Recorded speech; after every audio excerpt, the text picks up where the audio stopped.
பிள்ளைக்கு அனாதே ஆடுதாங்க. நான் என்ன செய்வேன் மருமங்க ஒரு கம்மா போய் உட்காந்துட்டேன்.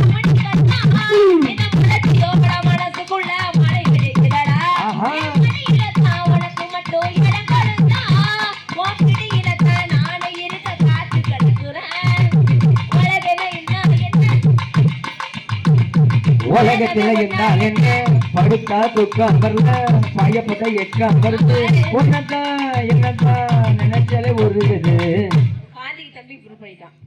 என்ன செய்யும்